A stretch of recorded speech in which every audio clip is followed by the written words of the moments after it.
ஆண்டவராம் இயேசு கிறிஸ்துவின் நாமத்திலே உங்கள் அனைவருக்கும் எங்கள் அன்பின் வாழ்த்துக்கள். இன்றைய நாளும் உங்களோடு பகிர்ந்து கொள்ளும்படியாக ஆண்டவர் கொடுத்த வார்த்தையானது மத்தேயு 5:16.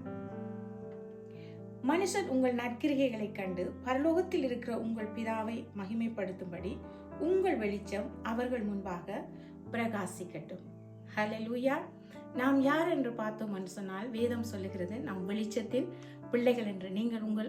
நீங்கள் உலகத்திற்கு ஒளியா இருக்கிறீர்கள் என்று வேதம் சொல்லுகிறது. ஹல்லேலூயா.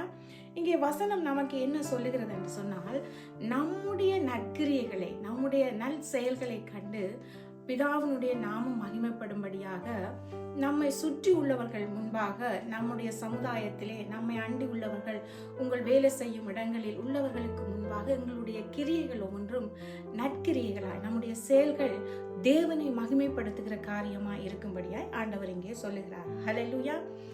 உன் மூலம் தேவனுடைய அன்பு அவர்கள் முன்பாக வெளிப்பட வேணும். உன் மூலம் தேவனுடைய இரக்கமும் தேவனுடைய தயவும் உங்களை சுற்றி உள்ளவர்கள் முன்பாக வெளிப்பட வேண்டும். நம் மூலம் தேவனுடைய அந்த அன்பு பிரதிபலிக்கிறதா இருக்க வேண்டும் என்றுதான் இங்கே ஆண்டவர் சொல்லுகிறார்.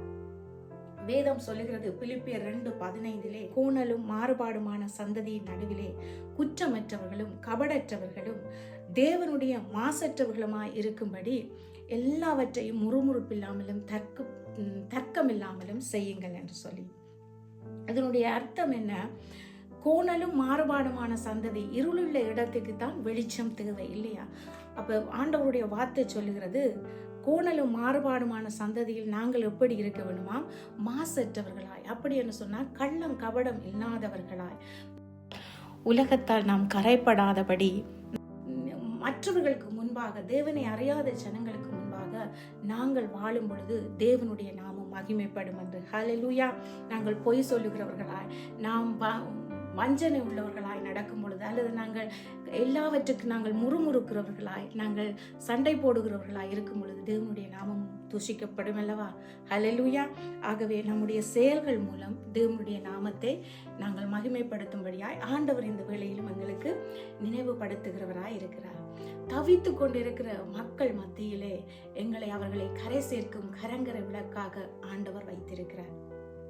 பார்த்தீங்கன்னு சொன்னா, சிறிதாக பறக்கிற மின்மணி பூச்சி கூட அது தனக்குரிய வெளிச்சத்தை கொடுத்து கொண்டிருக்கும். மண்ணெண்ணெய் லாம்பு கூட அது தன்னுடைய வெளிச்சத்தை கொடுத்து கொண்டிருக்கும். மின்சார லாம்பை பார்த்தீங்கன்னு சொன்னா அதுவும் தனக்குரிய வெளிச்சத்தை அது கொடுத்து கொண்டே இருக்கிறது. அன்பானவர்களே, நாம் தேவனுடைய வெளிச்சத்தின் பிள்ளைகள் என்று சொல்லி நாம் வெளிச்சத்தை பிரதிபலிக்காமல் இருப்பதை தேவன் விரும்புவதில்லை. பாருங்கள், தெருவிளக்கு அது எரியாமல் இருந்தால் அதனால் என்ன பிரயோஜனம்? அதுபோலதான் ஆண்டவர் நம்மை பார்த்து சொல்லுகிறார், நீங்கள் மெழுகுவர்த்தியானாலும் அல்லது மலை மேல் உள்ள விளக்கானாலும் உங்களுடைய வெளிச்சம் பிரகாசிக்கட்டும் என்று. ஹல்லேலூயா. நமது வெளிச்சத்தை நாங்கள் சிறப்பாக பிரதிபலிக்கக்கூடிய ஏற்ற சூழலில் தான் ஆண்டவர் என்னையும் உங்களையும் வைத்திருக்கிறார். ஹல்லேலூயா. ஆமென். மலை மேல் இருக்கிற பட்டணம் அது மறைந்திருக்க மாட்டாது என்று ஆண்டவருடைய வார்த்தை சொல்லுகிறது. ஆண்டவருடைய ஒளி, அவருடைய சாயல் எங்களுக்குள்ள இருக்குமானால் அது பிரதிபலித்து அவருடைய ஒளியை பிரகாசிக்கும். ஹல்லேலூயா. ஆகவே உங்களுடைய வெளிச்சம் எப்பொழுதும் பிரகாசிக்கட்டும். உங்களுடைய ஒவ்வொரு கிரியைகளும் மற்றவர்கள் பார்க்கத்தக்கதாய் நற்கிரியைகளை செய்யுங்கள். கர்த்தருடைய நாமம் மகிமைப்படும். கர்த்தர் உங்கள் ஒவ்வொருவரையும் ஆசீர்வதிப்பாராக. எழுந்து பிரகாசியுங்கள். ஹல்லேலூயா.